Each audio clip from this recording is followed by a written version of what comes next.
Victoria Warehouse. Downstairs it is buzzing.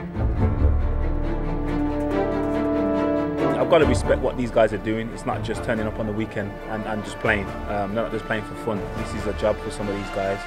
You've got people who need to win certain games, the tensions are high, people are cheering. As you know, you went to a tournament and had a weekend team, and we won't say kind of what happened there. I'm nervous, I'm not even playing.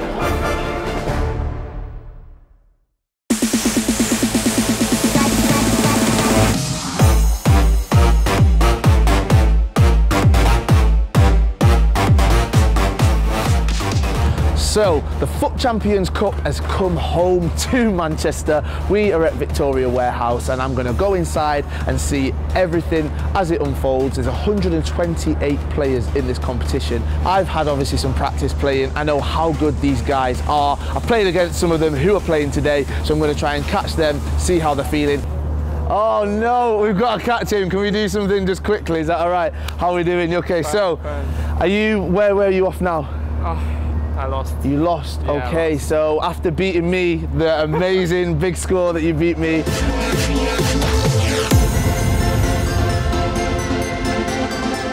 You've lost, so you're out. So how are you feeling about it all? How's it all? I feel bad because I think I deserve to go through. I can blame only myself because it's my fault, but I didn't score my chances, so... Okay. I've been there before. When you beat me, all I could do was blame myself. Anyway, good to see you, man. Get home safe, see you soon. All right. So that was FUT, who famously, not so famously, beat me massively in Lithuania. He's obviously just get beat there. You can see how good these players must be because he is an excellent player. He is great and he smashed me. And for him to go out on day two, it just shows that the competition is very, very high. Anyway, let's go and see what is happening and all the action that's unfolding and see if the Man City players and the CFG players can get through. Let's go.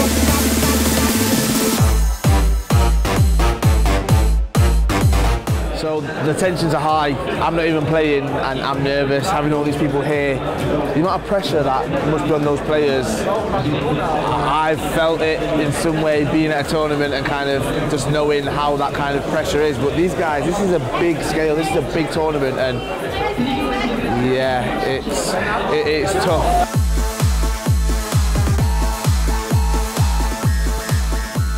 So I've made my way upstairs and I've bumped into Jolien, who's been here today. Victoria Warehouse, downstairs it is buzzing. It seems to be kind of like, yeah, it's mad. The vibe is quite cool. How have you found it so far?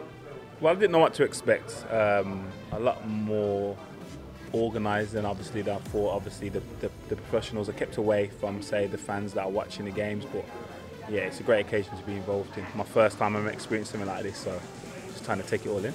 Yeah, just being here, kind of everyone's so excited and kind of obviously you've got people who need to win certain games, the tensions are high, people are cheering, people seem to be having such a good time, and you've been on stage, you've been talking about your team and how you found playing FIFA and stuff like that.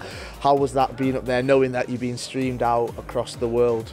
Yeah, that side of it wasn't kind of a bother, having obviously done interviews and stuff like that, but talking about FIFA was just like something that I love, you know what I mean? Like obviously I'm not playing anymore, but FIFA is like a real love, real passion of mine, so to speak to people and speak about with people that enjoy it as much as me, it's great. Yeah, you can tell that kind of you're passionate about it. We've played a game before and we know how that ended. You are very good. Do you think you could come to a tournament like this and you could compete against the pros? Obviously not all of them. They put a lot of hours in, so I've got to respect their craft in regards to that. But given a team of the standard they've had, I'd like to think there'd be a number of players that I could potentially beat.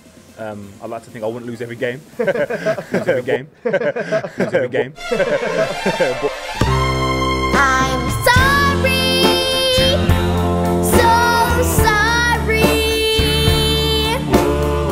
But yeah, no, the team doesn't matter and immensely. As you know, you went to a tournament and had a weekend team, and we won't say kind of what happened there. Yeah, given a strength team similar to these guys, I would back myself to get some wins.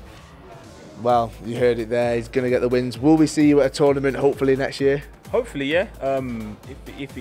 work soon. If City want to kind of document that, then we'll all do it. Yeah, we'll all get our heads together and put in the hours and see. Because as I said, I've got to respect what these guys are doing. It's not just turning up on the weekend and just playing. They're not just playing for fun. This is a job for some of these guys, well, most of these guys. So I do admire that and respect it. So you might be Man City's newest esports player, hopefully. If you could pick one player, if you could pick one player to be in your squad, who would it be? R9. There's only one player I ever want to have. Like, that's the only player I just want to feel what the difference is. So yeah, EA, I know you're watching. Pull your finger out. Man City, you're watching. Whoever's watching that has the access to get me that player, please get him to me.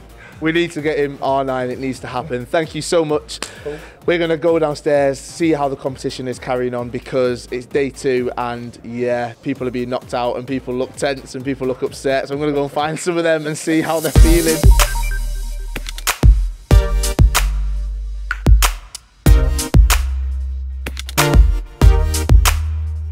So we have just taken a step outside because it was rather tense in there. I'm here with Marcus. Marcus is obviously part of the FUT Champions Cup here in Manchester and he's doing really well. Marcus, just been in there, the tension was, I could feel it, everyone could feel it because you had to win that game. Yeah, how was it? What were you feeling? It was so tough mentally. I started out very good, got some goals, and somehow we came back and I was like, what the hell is going on? You were 3-0 up, right, in the first game, like exactly. You were just, and then in the second one you were up and then he came back. So yeah, it was very tough mentally, but I won. Last minute, you could have scored to go another 3 goals up, I think, and then you did all the skills and I was like, just shoot, and he saved it. And then he went and scored. So it was a tense last few minutes. It was very close. What are you going to do now to prepare for your next game? What are your plans? Get something to eat, drink some water, and talk with my coach. Get back mentally, because it was very tough. So I have to get some power again. It's been a long day already, and there's still plenty to go. You're through the Swiss rounds now, though, so you're 4-3. So you're through. What's your game plan going forward? What have you got to do to kind of reach the next stage? Well, I just have to play the same play as I did today against Dennis Sailing. I played very good offensively, I think. So yeah, I just have to continue my play offensively and yeah, hope I can win.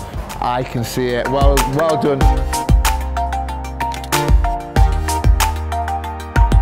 So I am outside and I've found some spectators / supporting friends as well. Very supportive. You guys have all come here to support one of your friends. Who was it who's competing this weekend? Shorey, his name was Alex Shorey. How have you guys found the event so far? How have you kind of found being here, Victoria Warehouse? It's amazing when you go inside and you see it all, isn't it? Yeah, it's just quite cool when you get in there and you see all the people who are around and a lot of famous faces that you see all about on YouTube, and just up close to them in person is quite cool, yeah. Yeah, definitely that's one thing I've found, that it is huge. Esports, FIFA, it's massive, especially on like YouTube, Twitch, it's huge the numbers they're getting in and when they're streaming it out. As friends of esports, like competitor, how is it for you guys watching? Do you get nervous? Well, it's quite nerve-wracking watching him, but because obviously sometimes he's not on the stream, like you just have to look at his face, like see if he's reacting or not.